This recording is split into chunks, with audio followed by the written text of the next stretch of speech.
Well, hello, everyone. This is Family Talk, a radio broadcasting division of the James Dobson Family Institute. I'm Dr. James Dobson, and I want to welcome you today. It's always good to have you join us. I want to start with Psalm 46:10, which instructs us to be still and know that I am God. What a powerful one-sentence verse that we should all live by. Be still. Shut up and listen sometime and know that I am God. That important concept is largely lost on this society. People in the 20th century, ourselves included, obviously, become accustomed to a breathless, rush, hurry lifestyle that takes its toll on us. Young people are glued to their phones or their devices. Just go out to lunch with them someday, and while you're busily talking to their parents, they will be working on their cell phone. I mean, they never seem to put it away. They want to stay in touch with friends and loved ones, and they want to keep up with the latest news or sports or play mindless games. Our guest today says in his new book that it's no wonder that stress and anxiety and hopelessness are at an all-time high, and we're going to find out why. We have become so trapped in this cycle of intellectual overload that we don't seem to know how to find peace and how to relax and unplug.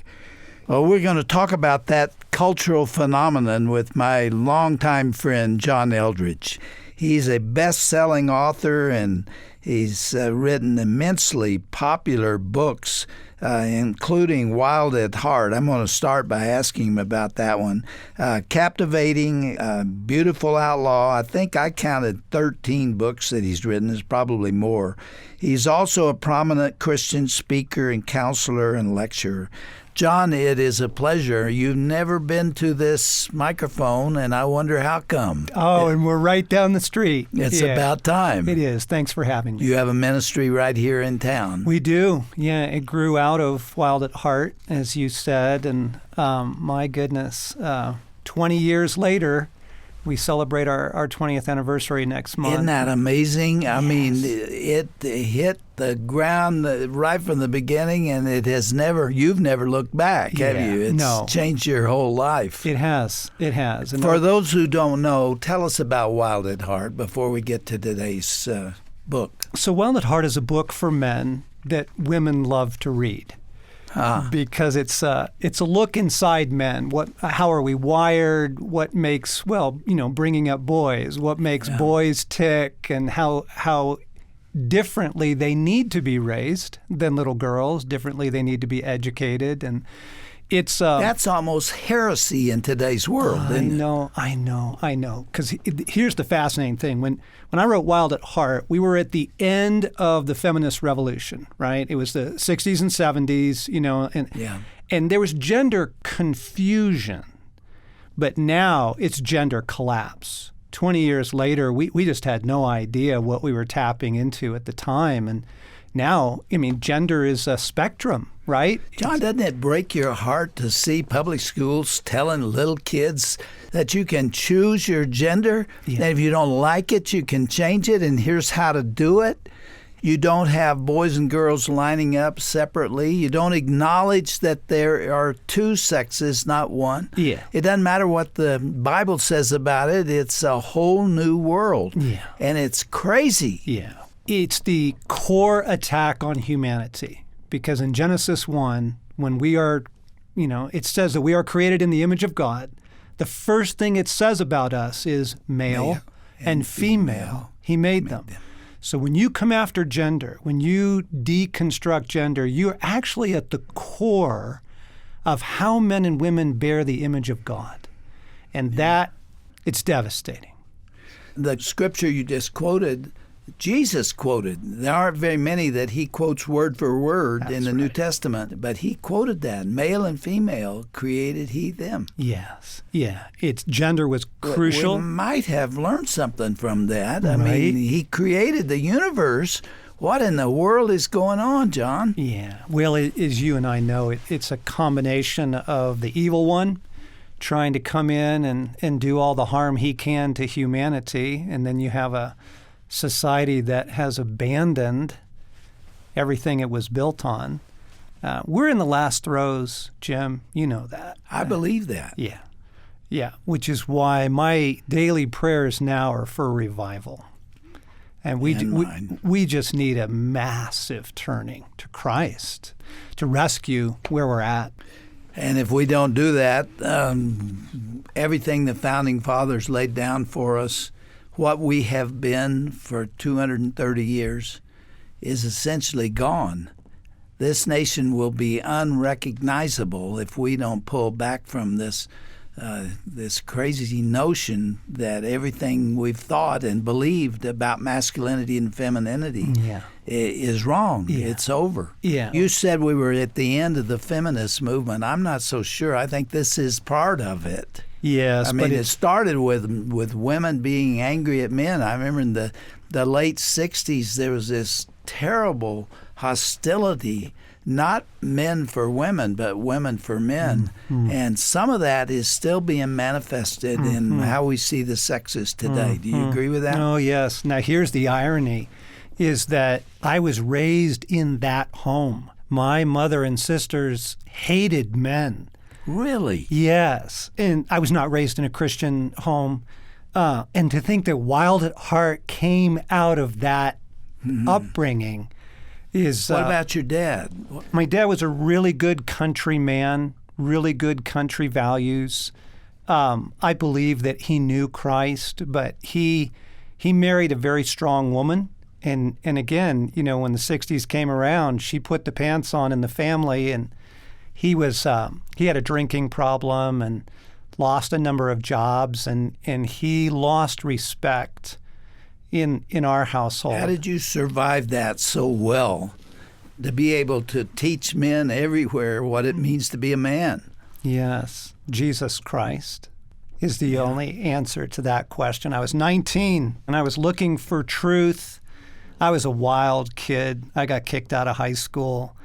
I was looking for answers. What'd you do to get kicked out? Well, here's the thing. I had a 4.0, but I never went to class. They couldn't give. I was bored to death, and so they kicked me out for not coming. Someone gave me Francis Schaeffer's collected works. Remember, how shall we then live? What a great man he was. Right? I had a radical conversion to Jesus Christ when I was 19, and it completely changed my life. Who led you to Christ? Well, this is why I said radical. I was literally by myself in my bedroom one night. No one had shared the gospel with me. And I had an overwhelming sense of the presence of God. And I knew I was not a good person. I was a lying and deceitful person. And here was my salvation prayer. I said, Jesus, I think you can change my life. If you would, please come. And that was it. And I mean, it was lock, stock, and barrel. You know, you're talking to people right now who are just as lost as you were then. Yes. You want to talk to them? Yeah. We try so hard to put our lives back together.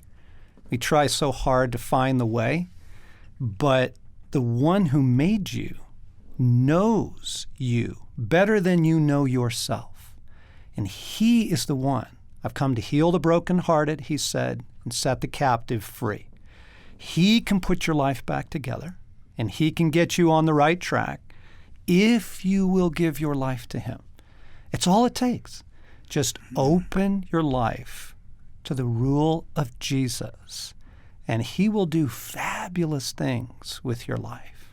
Was it an instantaneous change in your case, or did you have to grow into an understanding of what God meant? Both. I got off drugs immediately.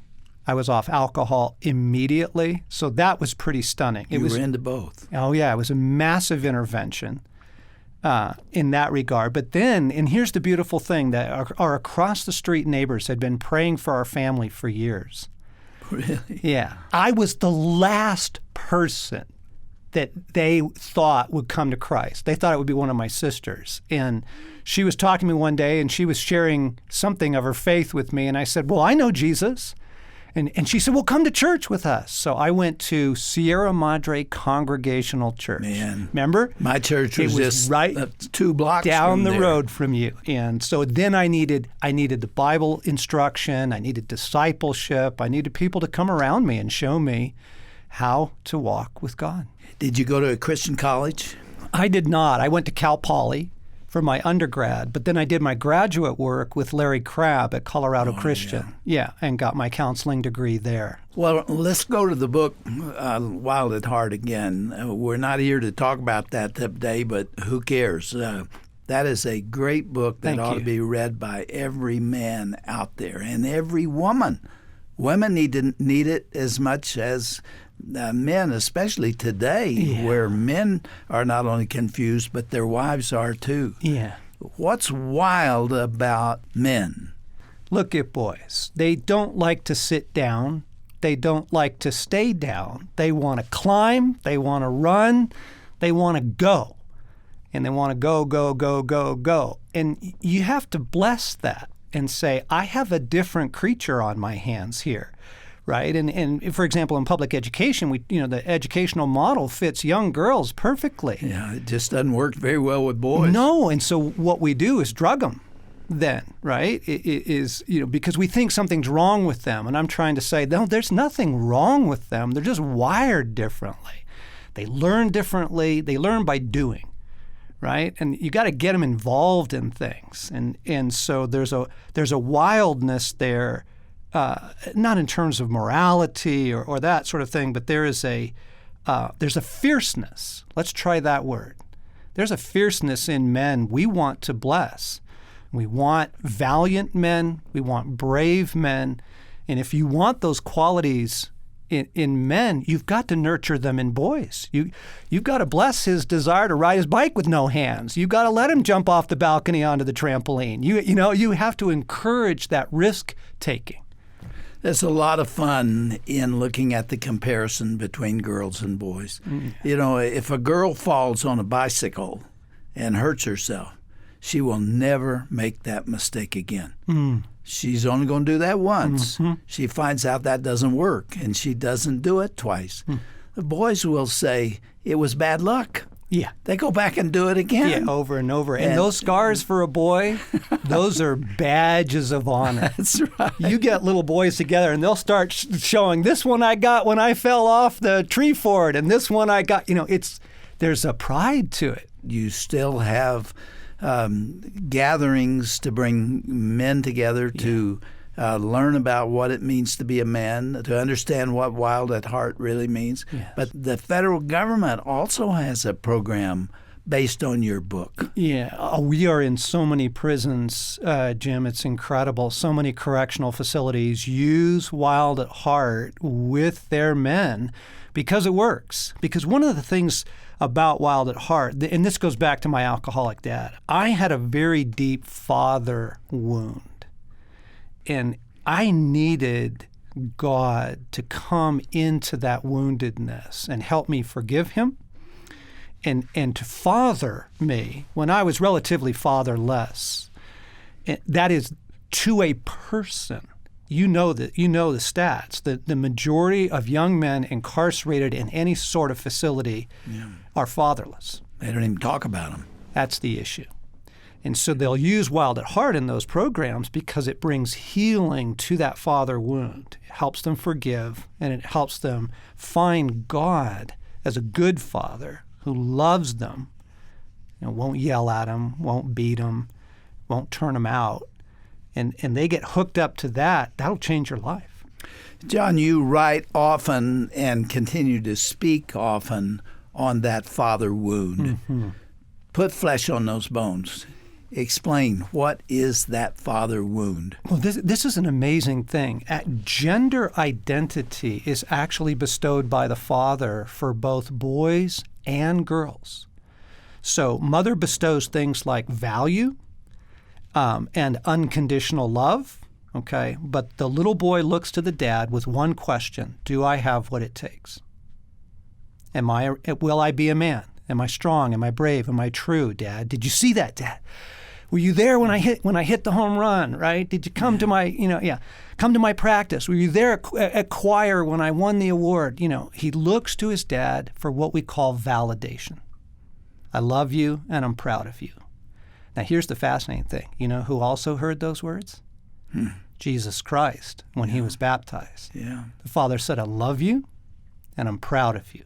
This is my beloved Son in whom I am well pleased. There it is. That's the validation. There's the core need of every man. And if he does not get that, he grows up seeking it in places he shouldn't look for it. And the next place he typically takes it is to the woman. He looks to the woman to tell him who he is, make him feel like a man. I mean, this is actually the secret to pornography. Pornography has very little to do with sex. It's a search for validation. I want to feel like a man. But that father wound, that'll drive him for the rest of his life if he does not get that healed. And the same thing's true for little girls. What's the source of the healing? Isaiah 61, Jesus quoted that verse to announce his ministry in Luke 4. That was the passage. He says, do you want to know why I'm here? I'm here to heal the brokenhearted, set the captives free. He says, I want to get into those broken places in you, and I want to heal your soul, and follow me. And so it's an encounter with the love of God. John, you told me that when you hold these conventions for men, that so many want to come that you've had to have a lottery to determine who gets to come. Yeah. That's unheard of. I know. It's a phenomenon. Wild at Heart is a phenomenon. It's a 20-year-old book, and we have more people trying to get into our retreats than we have room for, and they come from all over the world. We just had one in the fall here, and we had men from Ecuador and Brazil, from South Africa, Australia, from Germany and France, all over the planet. Are there tears on that occasion? Oh, yeah. They bawl, don't they? Yeah, they do. It's a beautiful... Because they see that lack of whatever they should have received from their father. Yeah. Do some men have a father wound who didn't get it at home, but they were wounded in the culture? Oh, yes, in a variety of ways. It may have been a coach, right? It may have been a teacher they look up to, and the words like "you'll never amount to anything," "you're such an idiot," you not making the team. When all the other guys are being cut. That's a wound. It can be devastating to some men. And here's a fascinating thing. You remember this. Back in World War II, the most shameful thing was not to serve. That's right. And the majority of men who were turned down committed suicide. Majority? Yes. Is that right? That's right.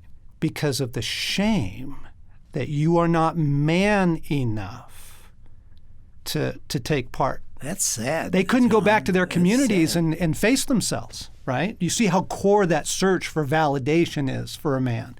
Yeah. Absolutely core. Do men find it in athletics frequently? Mm-hmm. Athletics is one of the places, but here's where it's really important, because people thought Wild at Heart was a book about, be a lumberjack, be a Navy SEAL, and then you'll be a man. But a young boy's gifting may be his intellect. Well, you have to bless that. It may be his sensitivity. He may end up being a child psychologist. You have to bless that. You have to bless, train up a child in the way he should go, right? The uniqueness to that boy. So, and that's where a lot of the wounding takes place. If he's got a blue-collar dad and he's a musical kid, he's not going to get validation. John, is this father wound, this phenomenon you're talking about where men don't know what it means to be a man, is it worse there than it was 20 years ago when you began writing? It is, because the long-term effects of fatherlessness continue to play out in the culture, and you can't pass on what you didn't get, right? And so their dads were very broken men. A lot of them grew up in mother-led homes, single-parent homes, and so they didn't have a guy around. And it doesn't have to be dad. Here's the good news. It could be a scoutmaster. It could be an uncle. It could be a grandfather. For me, my grandfather was my rescue. He was a rancher, and when I was at my wildest stage, my parents sent me to his ranch in eastern Oregon, and he loved me. And he taught me how to, ride horses and drive tractors. And it can be a good man in your life. It doesn't have to be dad, can step in and provide that fathering that we need. In my case, it was my father. And he fished with me and hunted with me, and he did men things, male things with me. And I loved those times. I longed for them. And when we were alone out in the woods and we were hunting, started out with squirrel and went to quail and then the other things. When we were together, he was different. He was mine. He was for me. He was focused on me, and he was teaching me men things, masculine things. Yes, and I built my self-worth. I built my self-concept on those conversations with my father. Yeah, how powerful for a father to give you his time. Yeah. Just to say, you are worth my time. Taught me to play tennis at 8 years of age when I didn't even want to. Yeah. Yeah, right. And then blessed your education too, though. He did. He blessed that route for you. When I was first getting started after graduate school and I was writing and I was speaking, he would go to the library for me.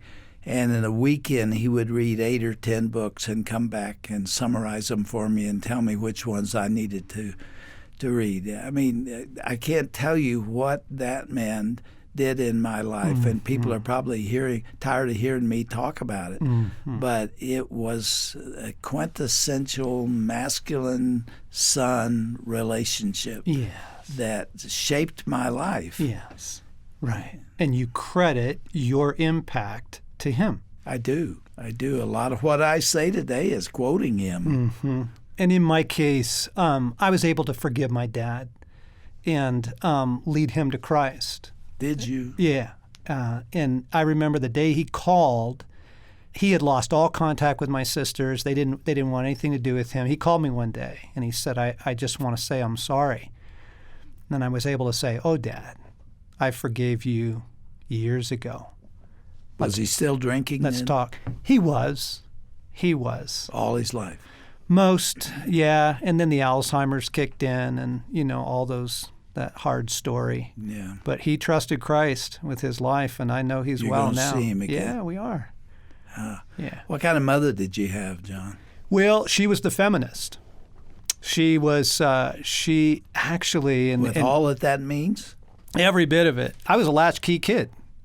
She went back to work when I was a very young child, and I have no memories of playing with my mother, of being read a book by my mother. She disappeared. She went back to school and got her graduate degree at the same time, and then she retired when she was 85. Really? So I didn't have a mother. And you didn't have a father either. Right. John, how'd you make it? I know. I'm trying to tell folks the gospel is true. The gospel is true. Jesus really does rescue lives. John, we're out of time, and we haven't even talked about your book. Let's take another run at that next time. I've loved this conversation, and I know our listeners will love it too. There are so many men out there who still do not know at 30 or 40 or 50 years of age what in the world it means to be a man. What am I supposed to do? Yeah. If I assert myself, if I become the leader of my family or try to, I get slapped down for it, and I'm called a chauvinist or whatever they used to call men. There are all kinds of ways to denigrate them. Yeah. They're out there. I hope that this program today and your book, that one particularly, will be a continued blessing in a world that desperately needs it. It's called Wild at Heart, and I urge our listeners to read it. And let's pick it up right here, John, next time, and we're going to talk about Get Your Life Back. I'd love to. I look forward to talking to you about that Yeah, tomorrow. me too.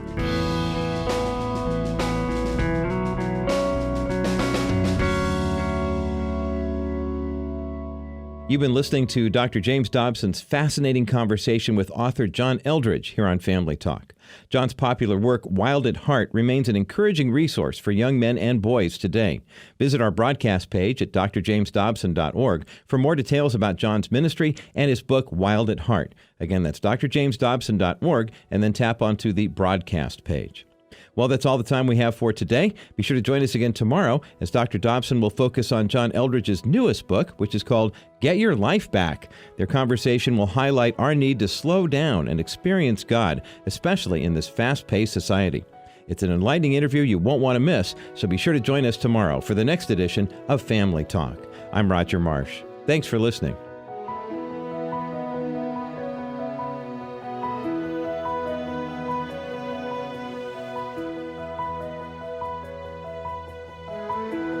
This has been a presentation of the Dr. James Dobson Family Institute.